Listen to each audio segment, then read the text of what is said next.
Pieris japonica temple bells. I first imported this from Duncan and Davies Nursery in New Zealand when I was in the late teens, working there for some work experience for 4 months, doing an exchange with Wendy Bleaken, who was a senior nursery person and propagator at Duncan and Davies Nursery, and we subsequently became great friends.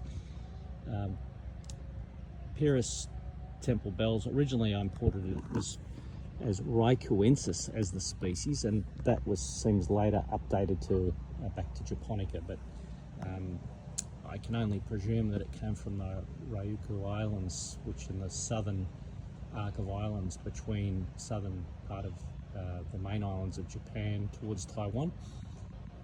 Either way, Pieris japonica temple bells is what we call it as these days, and it's a beautiful white flower. The individual petals, blooms, each individual bloom is actually bigger than a normal Pieris japonica.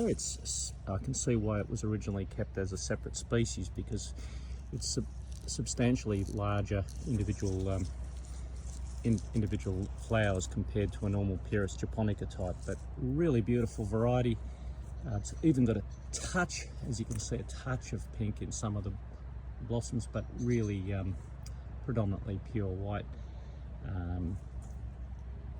Lovely green, lush foliage, and the new growth comes out bright orange, so this one's starting to mature now, but when they first flush, they're actually really bright orange. You can sort of see a little bit of it on a few late shooting tips up on the top of the plant there. They're quite a fast growing variety. They'll get 2 or 3 meters easily, probably more. These ones have been hedged multiple times. I originally had a whole row of about 20 of them, but we've decided we wanted more variety in this garden bed. But really a treasure as far as Pieris goes. One of the best, if not the best variety as far as I'm concerned, if you want a white flowering Pieris japonica. Obviously there's a much broader range of varieties, from the really dark reddy coloured varieties all the way through to pinks and whites like we see before us. Really great range of plants. Relatively hardy if you're in a reasonably high rainfall area, not for a dry or arid area, of course. Pieris, they're in the Ericaceae family, so they're rhododendron family, or first cousins, like Ericaceae and the whole band of other plants. Even your blueberries, vacciniums, are in that same family, and your common garden azaleas are in the same family. So keep that in mind when you're planting them and where you plant them. I like to put them, if I was down in town, I'd put them in a south or easterly aspect, protected from hot winds, up in the Dandenongs, or in cooler climates with higher rainfall. You can grow them in full sun, they'd be fine. But just be mindful if you've got any degree of extreme heat, dry or hot wind from the north and west, keep them protected, more of a southeast aspect. They will tolerate semi-shade, so you can have them in semi-shade from morning till dusk, but just don't make it too dark, because they, like a lot of plants, they'll draw to the light, and that will limit their appeal. If they do get a bit lanky, they prune back really well. I always recommend for these evergreen plants like Pieris and rhodos and so forth, to prune them hard in late winter, as late as you can go, and then you get the full season to recover.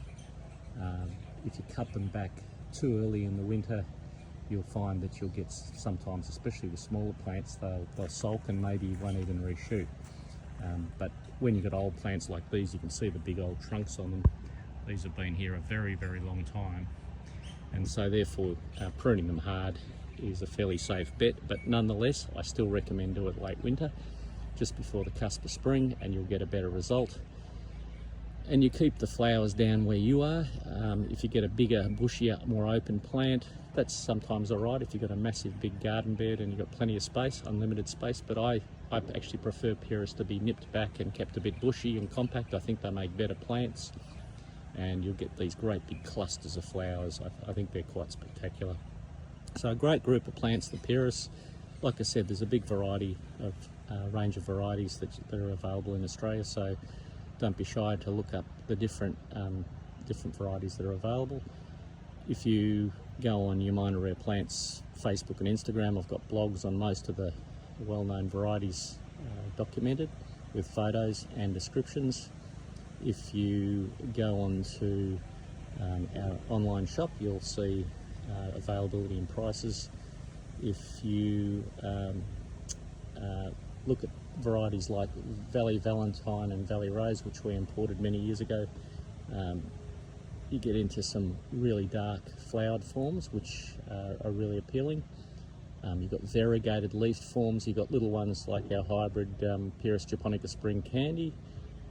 From memory, what did we cross? Spring Candy was a cross between Christmas Cheer and Flamingo, I think, from memory, without referring to my notes.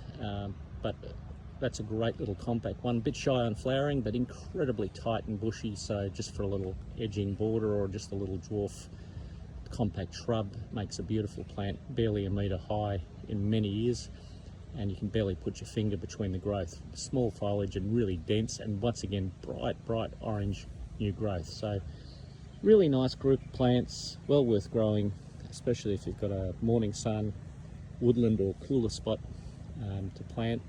They do like a little bit of consistent moisture. They don't like to dry out particularly. Good drainage, like all rhododendron family, all Ericaceae plants seem to prefer a well-drained mix, but in the pots and also in the ground. So make sure you dig over your beds before you plant them. And the pH should be on the acidic side, probably in your 5s and 6s is probably pretty safe, but don't get much higher than that. They do like an acid soil, and if you get too close to neutral or above, you're heading for a little bit of trouble with growing a good Pieris. But anyway, Pieris japonica, Christmas Cheer, great plant. Temple Bells, great plant. And I hope you enjoy your gardening. And if you've got any questions, you can flick me a message or ring me at the nursery here, Yamina Rare Plants. We're open 7 days a week except for public holidays. We are closed some weekend days when we have plant fairs and so forth on, so check the days we're open. If we're closed for a particular day or you're coming a long way, give us a ring in advance just to make sure. And Zeke and I are sure to help you with your gardening inquiries and questions.